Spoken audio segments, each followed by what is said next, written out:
Jamie is asking Amelia for forgiveness and hopes he can get back together with her and the children.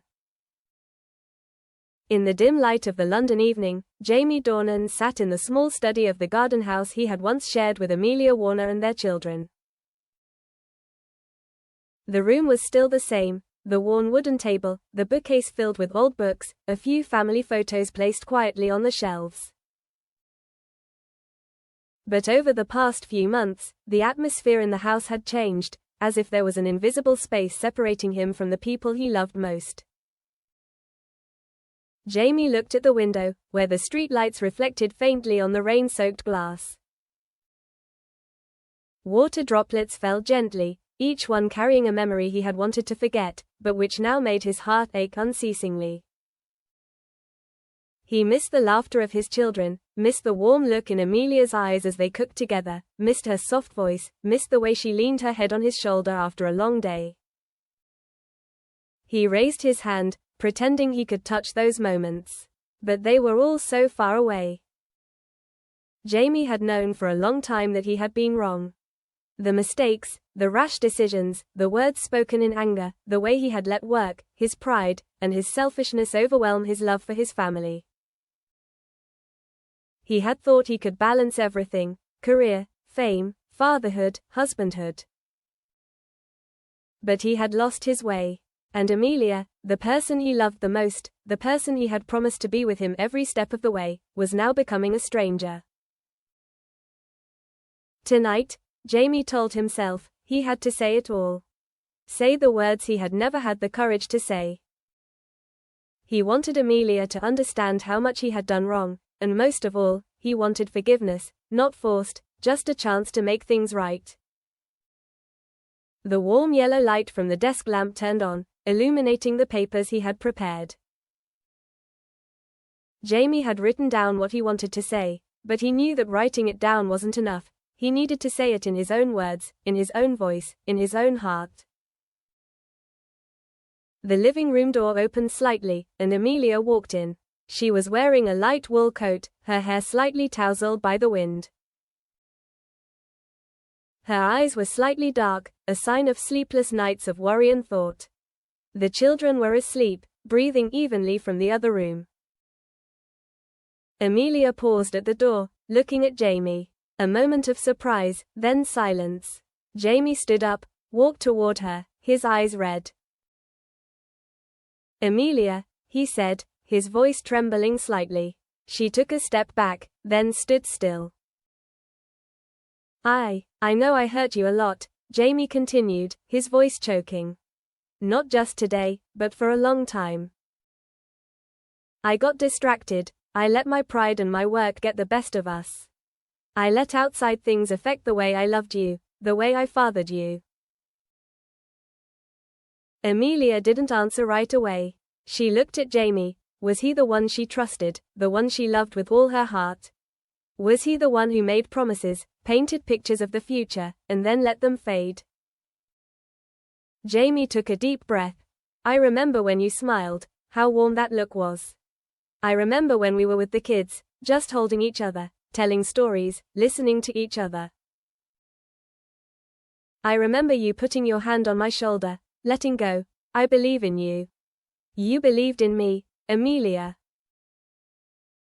And I let you down." A tear rolled down Jamie's cheek. He stepped forward, gently taking her hand. It felt cold under his skin, but his heart burned.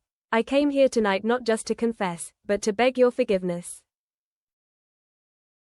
I know I don't deserve it. I know there are wounds you carry that haven't healed. But I want, if you'll let me, to start over. I want to be with you and the kids again. I want to be a husband you can be proud of, a father they can trust." Amelia shivered in his arms. Her heart pounded. Jamie's words were sincere, but also fragile, broken by pain, haunted by the past. "Jamie," she said, her voice low. "I've heard so many promises. I love you, you know that. But love isn't enough if you feel like you're always alone, even when we're together." Jamie nodded, her eyes flashing with regret. I know. I'm sorry for leaving you alone. I'm sorry for letting work, my ego, my impatience get the best of me. I think about you and the kids all the time, when I'm awake, when I'm dreaming. And if there's one thing I'm sure of, it's that I want to come home, to see the kids smile every morning, to hear them say, Daddy, when they open the door, to see you come out of your bedroom, look at me and say, good morning. Silence filled the room, just the patter of rain on the roof and their hearts beating in unison, a heavy, fragile, hopeful beat. Amelia wiped away a tear. You can say all that, Jamie. But I need time. The kids need time. I'm ready, Jamie said quickly, as if afraid she would back down. I'll wait. I'll do whatever it takes to make you and the kids know that I've changed. I'm not asking you to forget the pain, just give me a chance to prove it with actions, not just words. Amelia looked at him, her eyes filled with pain, but also with a small glimmer of hope.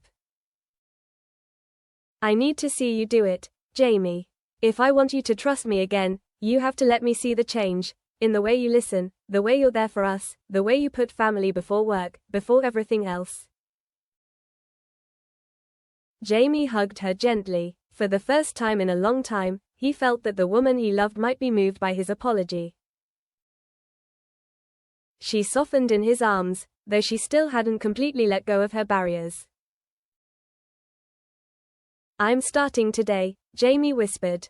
I'm going to do it all over again, even if it means taking baby steps. I want to wake up with the kids, make them breakfast, take them to school, listen to their stories, be a part of everything, and most importantly, I want you to see me not just as a celebrity, a father with a foundation, a filmmaker, but as a man who loves you, who is your rock, your shoulder to lean on. Amelia remained silent in his arms. She felt the warmth of this man, his soft breathing, his fluttering heartbeat, all the things she hadn't felt in a long time. The small room seemed to shrink, leaving only the two of them and their story. Outside, the rain continued to fall, as if the sky wanted to witness this promise too, or test it. After a long moment of silence, Amelia let go of Jamie. She looked at him, her eyes a little hazy, but not completely closed. I'll give you a chance, she said, her voice almost a whisper. But if you let me and the kids fall behind again, if love is just words without action, then I can't keep hoping. Jamie nodded, her eyes shining with a small but genuine joy. Thank you for still giving me a chance. I won't let you down. Amelia turned away, wiping away her tears again.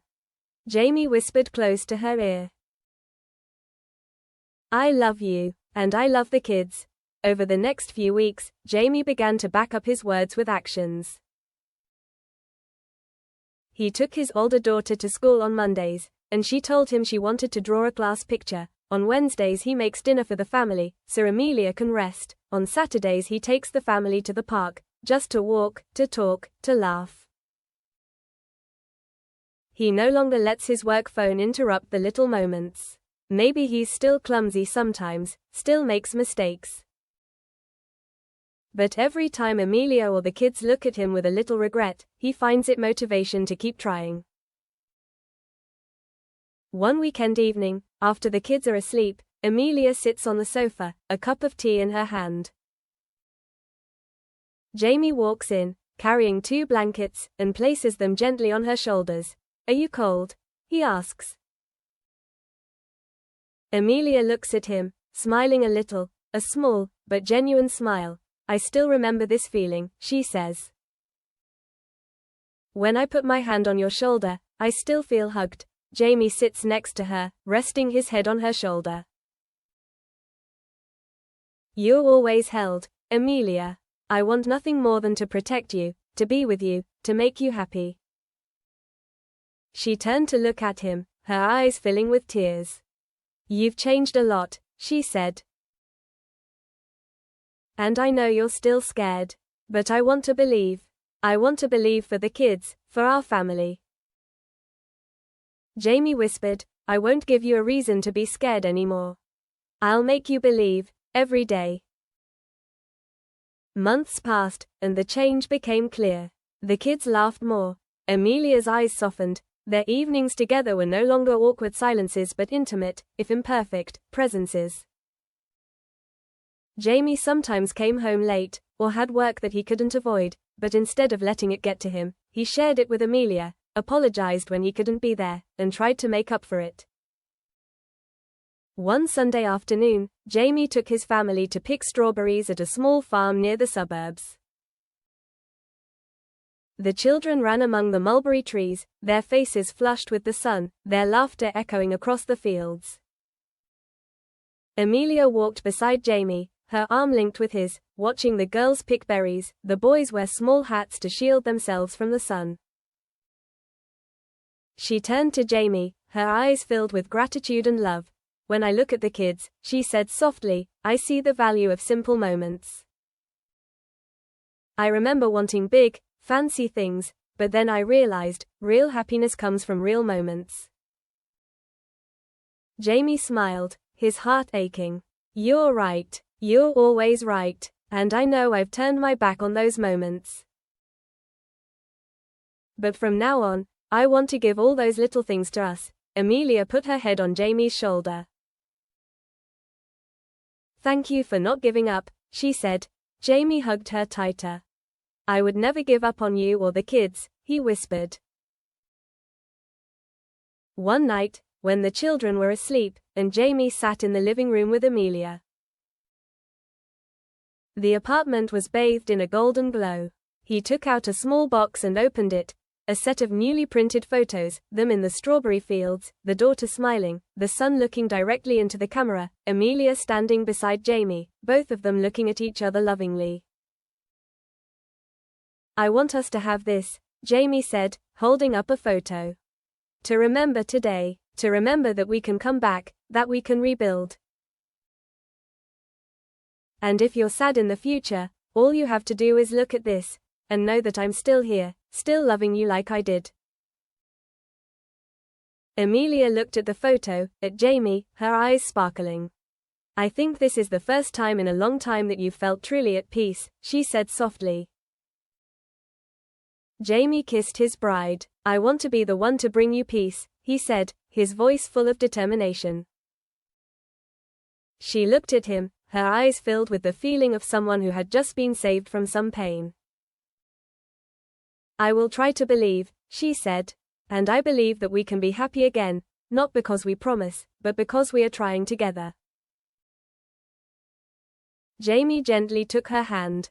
And I promise that nothing will ever tear us apart again. The story doesn't end there, because true love is rarely a straight line.